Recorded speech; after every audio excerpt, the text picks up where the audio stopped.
Hello students, आज हम class 8 की हिंदी बसंत में 6 चैप्टर भगवान के डाकिये पढ़ेंगे। भगवान के डाकिये आप सामने देख ही रहे होंगे। श्री रामधारी सिंह दिनकर जी की यह बहुत ही सुंदर कविता है और इस कविता का नाम उन्होंने रखा है भगवान के डाकिये। जैसा कि आप पेंटिंग में भी देख रहे होंगे, कुछ हमारी प्रकृति से संबंधित चित्र हमें दिखाए गए हैं। जैसे कि हमें उस पेंटिंग में बादल भी दिख रहे हैं, पक्षी भी दिख रहे हैं और वृक्ष भी दिख रहे हैं और नीचे हमारी हरी हरी भूमि भी दिख रही है। इस प्रकार से जल आदि की वर्षा, बहुत सारी चीज़ें प्रकृति की उस पेंटिंग के अंदर हमें दिख रही हैं। और इस कविता में श्री रामधारी सिंह दिनकर जी हमसे क्या कहना चाहते हैं, क्यों उन्होंने इस कविता का नाम भगवान के डाकिये रखा है, चलिए आज हम इसको पढ़ते हैं। इससे पहले मैं आपको याद दिला दूं कि इससे पहले जो हमने चिट्ठियों की अनूठी दुनिया एक चैप्टर पढ़ा हुआ था, इसी से पहले 5th चैप्टर था, उसमें हमने चिट्ठियों की उपयोगिता और महत्व के बारे में पढ़ा हुआ था। आज उसी चिट्ठी से संबंधित एक शब्द फिर यहाँ आ गया है, डाकिये। डाकिये का मतलब होता है पोस्टमैन, डाकिया जो कि चिट्ठियाँ लाता है और बांटता है। लेकिन यहाँ कवि कौन से डाकिये के बारे में कहना चाहता है, इसकी चर्चा हम यहाँ करते हैं। आपको पता ही होगा हमेशा कि जब भी हम कविता का अर्थ लिखते हैं तो वह संदर्भ प्रसंग सहित लिखते हैं। और संदर्भ का मतलब होता है कि यह कविता कहाँ से संकलित की गई है, कहाँ से ली गई है, और इसके जो रचयिता हैं या कवि हैं वो कौन हैं। और फिर प्रसंग में बताना पड़ता है कि इस कविता में किसके बारे में बताया गया है। तो मैं आपको बता देता हूँ जल्दी से इसका संदर्भ, कि इस कविता में संदर्भ के लिए यह प्रस्तुत कविता हिंदी बसंत भाग 3 के पाठ 6 से ली गई है और इसका नाम है भगवान के डाकिये। इसके रचयिता हैं श्री रामधारी सिंह दिनकर जी। यदि इसके प्रसंग की बात करूं तो कवि श्री रामधारी सिंह दिनकर जी ने इस कविता में प्रकृति के डाकियों के रूप में यहाँ पर पक्षी और बादलों का वर्णन किया है, जो कि बहुत सारी विशेषताओं के साथ यहाँ पर प्रस्तुत हैं।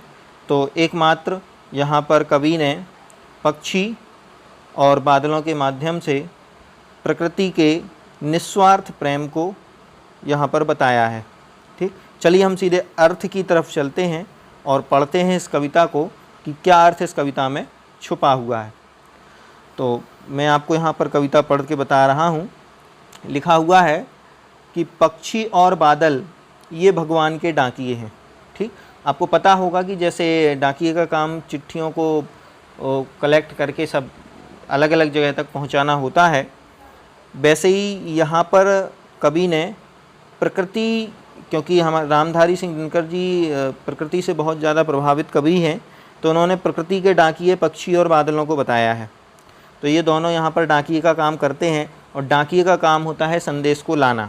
तो ध्यान रखना, आज का जो डाकिया है वह हमारे आपसी संदेशों को अर्थात मानवों के संदेशों को यहाँ से वहाँ ले जाता है, लेकिन यहाँ कभी पक्षी और बादलों को भगवान के डाकिये बता रहे हैं। अर्थात भगवान का क्या संदेश है, भगवान क्या कहना चाहते हैं, ये पक्षी और बादल हमें बताते हैं। अब ये बात अलग है कि उनकी भाषा हम नहीं समझ पाते हैं या हम उनका संदेश नहीं समझ पाते हैं, लेकिन वो जो भी संदेश बताते हैं वो पक्षी और बादलों का वह संदेश यदि देखा जाए तो प्रकृति उसे ज़रूर समझ जाती है। जैसे कि पक्षियों की बात अन्य पक्षी समझ जाते हैं, पेड़ पौधे समझ जाते हैं, पहाड़ समझ जाते हैं, नदियाँ समझ जाती हैं, जल समझ जाते हैं।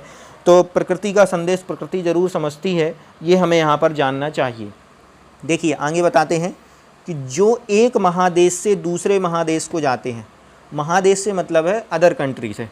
ठीक, जैसे कि हम एक देश से दूसरे देश भी संदेश भेजते हैं, यहाँ से वहाँ जाते हैं या कुछ भी पहुँचाते हैं, वैसे ही यहाँ पर कह रहे हैं कि ये जो पक्षी और बादल हैं ये भगवान के संदेश को ऐसा नहीं कि सिर्फ यहीं पहुँचाते हों, वो एक महादेश से दूसरे महादेश, एक देश से दूसरे देश तक पहुँचाते हैं। क्योंकि पक्षी उड़ कर के चले जाते हैं, बादल भी उड़ कर के चले जाते हैं, हम तो समझ नहीं पाते हैं, मगर उनकी लाई चिट्ठियाँ पेड़ पौधे पानी और पहाड़ बाँचते हैं। कि वो पक्षी और बादल क्या कह रहे हैं ये हमें समझ में ज़रूर नहीं आता है मानवों को, लेकिन पेड़ पौधे पानी और पहाड़ उनकी बातों को 100% समझ जाते हैं कि भगवान का क्या संदेश है, क्या होने वाला है। यदि कभी तूफान आना होता है, भारी बारिश आना होता है, भूकंप आना होता है, तो हमें तो बाद में पता चलता है या जब वो आ जाता है तब पता चलता है, लेकिन प्रकृति को इसका अंदाज़ा पहले ही लग जाता है और वो उसकी ओर इशारा करने लगती है। आगे कहा है कि हम तो केवल यह आंकते हैं कि एक देश की धरती दूसरे देश को सुगंध भेजती है और वह सौरभ हवा में तैरते हुए पक्षियों की पाँखों पर तिरता है। देखिए यहाँ एक बहुत अच्छी बात इन्होंने कह दी है। जैसे कि ऊपर कहा था एक देश से दूसरे देश, एक महादेश से दूसरे महादेश तक जाते हैं, यहाँ पर पक्षी और बादल जो भी काम करते हैं संदेश के रूप में, डाकिये के रूप में, वो एक निस्वार्थ भाव से करते हैं। किसी के भी प्रति ईर्ष्या का भाव नहीं होता है या किसी को कम या ज़्यादा देने का भाव नहीं होता है। बराबर वह अपने कर्तव्य को निभाते हुए सभी को बराबर हिस्सा बांटते हैं। ठीक, जैसे कि लिखा है कि हम तो केवल यह आंकते हैं कि एक देश की धरती दूसरे देश को सुगंध भेजती है। हम तो अपने स्तर पर कोई ना कोई लापरवाही कर सकते हैं, कोई ना कोई ईर्ष्या भाव रख कर के कम या ज़्यादा दे सकते हैं, स्वार्थ बता सकते हैं, लेकिन ये कभी भी स्वार्थ नहीं बताते हैं। जिस प्रकार से प्रकृति को देखा जाए कि जब जल की बारिश होती है तो सभी के लिए समान रूप से होती है और पेड़ पौधे भी समान रूप से अपने फलों को हमें दे देते हैं, वो कभी भी भेदभाव नहीं करते हैं। इस प्रकार से हमें प्रकृति के प्रेम को समझना चाहिए कि वह प्रेम निस्वार्थ है, एकता का प्रतीक है, एकता को प्रदर्शित करने वाला है और सच्चा है। ठीक, तो इस प्रकार से सच्चे प्रेम को प्रदर्शित करते हुए यहाँ पर कवि ने बात कही है। आगे कह रहे हैं कि एक देश की धरती दूसरे देश को सुगंध भेजती है। सुगंध भेजने से तात्पर्य यहाँ यही है कि एक देश की धरती दूसरे देश की धरती को अपनी सारी चीज़ें शेयर करवाती है, बांटती है। ठीक, ऐसा नहीं है कि हमारे पास जो है हम रख लेते हैं, दूसरे को देते नहीं हैं और उससे ईर्ष्या भाव करते हैं, ऐसा नहीं होता है। एक वो प्रकृति अपना पानी बहा करके दूसरे देश में ले जाती है तो वहाँ भी वो उसे पीते हैं, शेयर करते हैं, फल यहाँ से वहाँ भिजवाए जाते हैं। तो इस प्रकार से प्रकृति तो निस्वार्थ भाव से बिना भेदभाव के अपने संदेशों को या भगवान के संदेशों को सभी तक पहुँचाती है। ये हमें यहाँ जानना चाहिए और यही यहाँ सबसे मुख्य पॉइंट है इसका। आगे कह रहे हैं कि सौरभ हवा में तैरते हुए पक्षियों की पाँखों पर तिरता है। देखिए सौरभ हवा से मतलब है शीतल हवा, ठंडी हवा। अब वही हवा यहाँ है, वही सब जगह है। इसका मतलब निस्वार्थ भाव से हवा भी वहाँ एक देश से दूसरे देश तक शेयर हो रही है। और पक्षियों की पाँखों पर तैरते हुए मतलब जैसे पक्षी अपने पंखों से उड़ कर के यहाँ से वहाँ चले जाते हैं, वैसे प्रकृति की संपूर्ण वस्तुएं या संपूर्ण संपत्ति सभी के पास ऐसे ही उड़ते उड़ते पहुँच जाती है और एक देश का भाव दूसरे देश में पानी बनकर गिरता है। ठीक, ऐसा नहीं करते हैं कि नहीं ये तो मेरा ही पानी है या मेरा ही सब कुछ है, हम तुम्हें नहीं देंगे। यदि हमारे यहाँ से पानी बाष्प बन करके जाता है और बादल बन जाता है तो वो पानी किसी दूसरे देश में बरसता है या वहाँ का बाष्प बना हुआ बादल का पानी हमारे देश में भी गिर जाता है।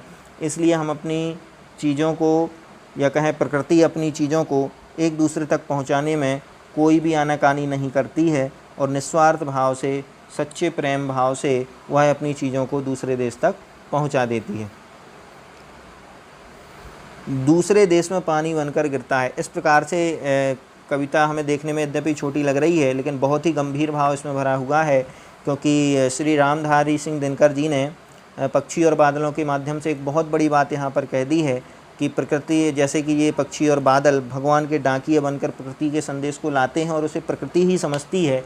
हम मानवों को समझ में नहीं आता है या हमें समझ के परे है ये चीज़, लेकिन जिस प्रकार से वो एकता, सच्चे प्रेम को प्रदर्शित करती है, निस्वार्थ भाव को प्रदर्शित करती है, हमें भी उसी एकता, अनेकता, समानता और सौहार्दता और सच्चे प्रेम को दिखाना चाहिए।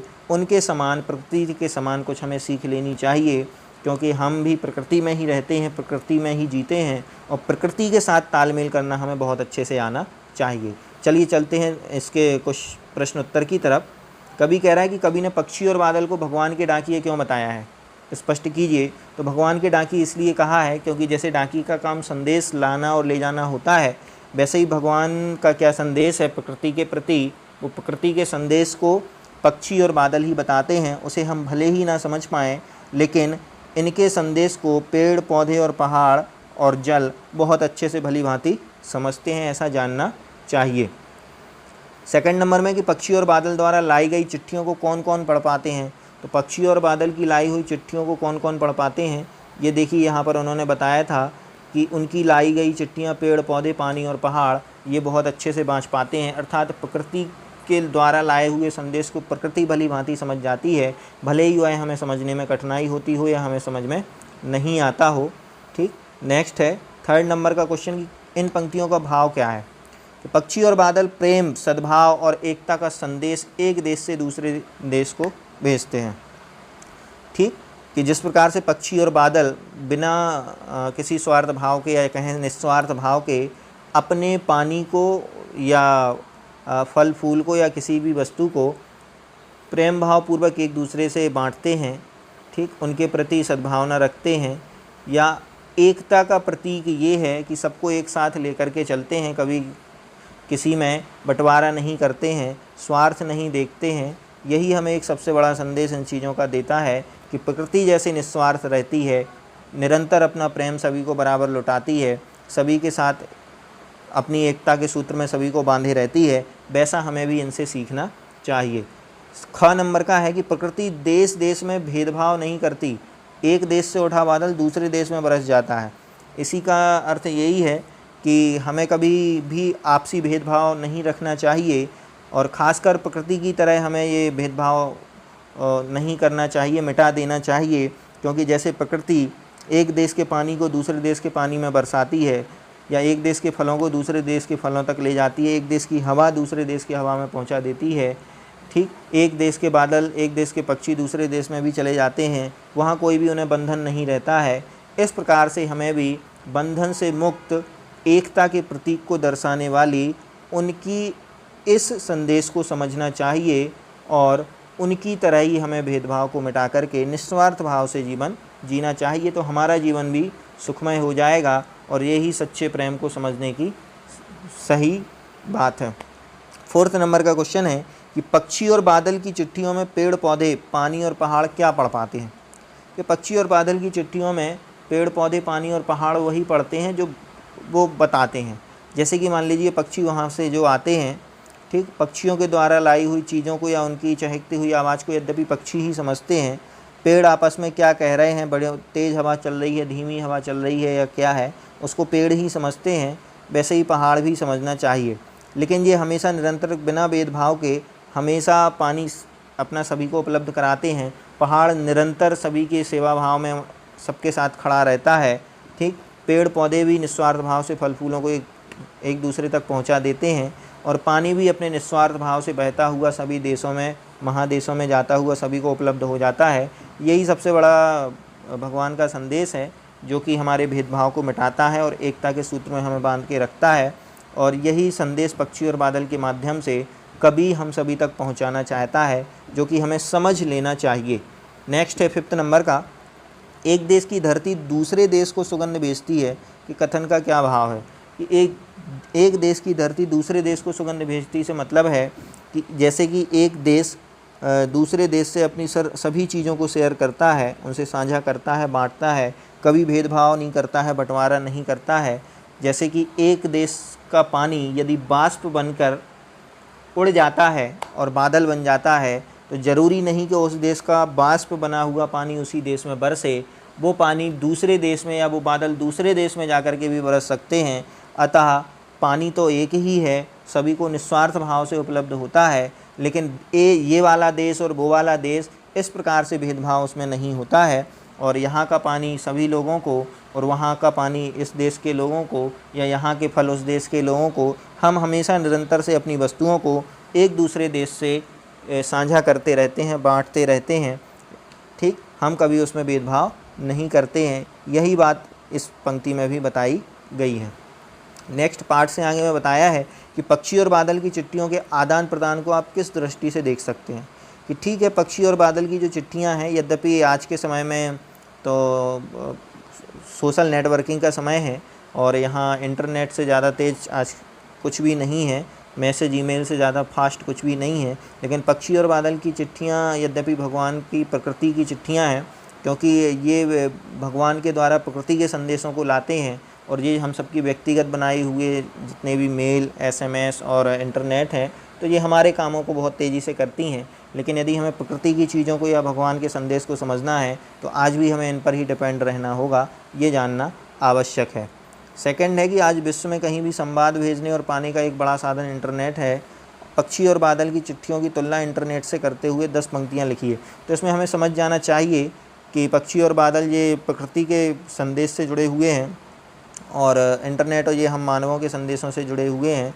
और इंटरनेट और ये जितना फास्ट है उतना फास्ट पक्षी और प्रकृति यद्यपि नहीं है, लेकिन पक्षी और प्रकृति का आज भी महत्व है, ठीक, और इनको नकारा नहीं जा सकता है। इंटरनेट के माध्यम से हम बहुत फास्ट एक दूसरे से मिल सकते हैं, बातचीत कर सकते हैं, लेकिन पक्षी और बादलों की जो ये प्रोसेसिंग है ये बहुत ही धीमी होती है और इसमें काफ़ी समय लगने वाला होता है। इस प्रकार से बहुत सारी चीज़ें भी आप ढूंढ सकते हैं। आप ढूंढने का प्रयास करेंगे तो बहुत सारे अंतर आपको मिल जाएंगे। इसी तरह से हमारे जीवन में डाकिये की क्या भूमिका है, इस पर भी आप 10 पंक्तियाँ किसी डाकिये के बारे में पता करके कि किस प्रकार से वो चिट्ठियों को वहाँ से कलेक्ट करता है, कितना उसे चिट्ठियों के आने का इंतज़ार और कितना बांटने का इंतज़ार रहता है। कभी कभी वह बांटने जाता है तो चिट्ठियाँ पढ़ करके भी सुना दिया करता है, कभी कभी तो वह उन चिट्ठियों का जवाब भी लिख करके भेज दिया करता है लोगों के कहने पर। तो बहुत सारे काम डाकिये करता है और डाकिये की अहमियत अभी भी कम नहीं है। भले ही हम कई सारी चीज़ों को होम डिलीवरी के रूप में एक दूसरे के यहाँ उपलब्ध कराने लगे हैं और उसका भी वो होम डिलीवरी का पैसा ले लेते हैं, लेकिन आज भी डाकिया घर घर जाकर के जो चिट्ठियाँ देता है बहुत ही कम कीमत में आज भी वह परिश्रमी और लगनशील होकर के काम कर रहा है और सभी की मदद करता है, उसका संदेश उस तक पहुंचाता है। ये बहुत बड़ी बात है और इसका हमें ध्यान रखना चाहिए। इसलिए डाकिये का हमारे जीवन में आज भी बहुत बड़ा महत्व है। इसके बारे में आप स्वयं खोज करें और इंटरनेट और उसके बारे पक्षी और बादलों में क्या कैसा तालमेल है, कौन ज़्यादा बेटर है, इन दोनों चीज़ों को आप ढूंढ करके और स्वयं लिखने का प्रयास करें। इस प्रकार धन्यवाद।